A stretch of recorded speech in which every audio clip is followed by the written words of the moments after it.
بسم اللہ الرحمن الرحیم۔ السلام علیکم۔ احد کی لڑائی میں جو کافر مارے گئے تھے ان کے عزیزوں میں انتقام کا جوش زور پر تھا۔ سلافہ نے جس کے 2 بیٹے اس لڑائی میں مارے گئے تھے منت مانی تھی کہ اگر عاصم کا سر ہاتھ آ جائے تو اس کی کھوپڑی میں شراب پیوں گی۔ اس لیے اس نے اعلان کیا تھا کہ جو عاصم کا سر لائے گا اس کو 100 اونٹ انعام دوں گی۔ سفیان بن خالد کو اس لالچ نے آمادہ کیا کہ وہ ان کا سر لانے کی کوشش کرے۔ چنانچہ اس نے ازل وغیرہ کے چند آدمیوں کو مدینہ منورہ بھیجا۔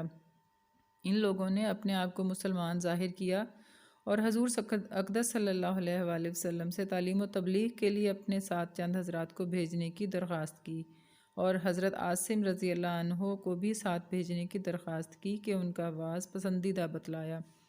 چنانچہ حضور صلی اللہ علیہ وآلہ وسلم نے 10 آدمیوں کو اور بعض روایات میں 6 آدمیوں کو ان کے ساتھ کر دیا، جن میں حضرت عاصم رضی اللہ عنہ بھی تھے۔ راستے میں لے جا کر ان لے جانے والوں نے بدعہدی کی اور دشمنوں کو مقابلے کے لیے بلایا۔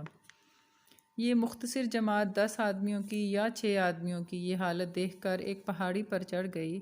کفار نے کہا، ہم تمہارے خون سے اپنی زمین رنگنا نہیں چاہتے، صرف اہل مکہ سے تمہارے بدلے میں کچھ مال لینا چاہتے ہیں۔ تم ہمارے ساتھ آ جاؤ، ہم تم کو قتل نہ کریں گے۔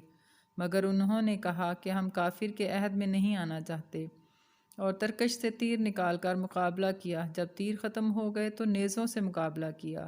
حضرت عاصم رضی اللہ عنہ نے ساتھیوں سے جوش میں کہا کہ تم سے دھوکہ کیا گیا، مگر گھبرانے کی بات نہیں، شہادت کو غنیمت سمجھو۔ تمہارا محبوب تمہارے ساتھ ہے اور جنت کی حوریں تمہاری منتظر ہیں۔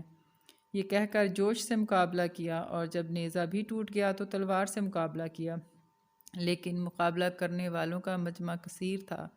آخر شہید ہو گئے اور دعا کی کہ یا اللہ اپنے رسول صلی اللہ علیہ وآلہ وسلم کو ہمارے قصے کی خبر کر دے۔ چنانچہ یہ دعا قبول ہوئی اور اسی وقت اس واقعہ کا علم حضور صلی اللہ علیہ وآلہ وسلم کو ہو گیا۔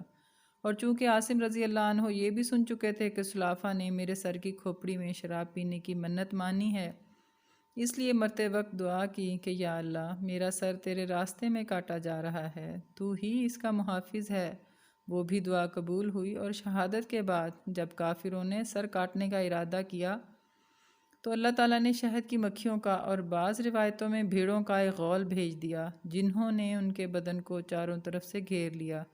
کافروں کو خیال تھا کہ رات کے وقت یہ اڑ جائیں گی تو سر کاٹ لیں گے، مگر رات کو ایک بارش کی رو آئی اور ان کی ناش کو بہا کر لے گئی۔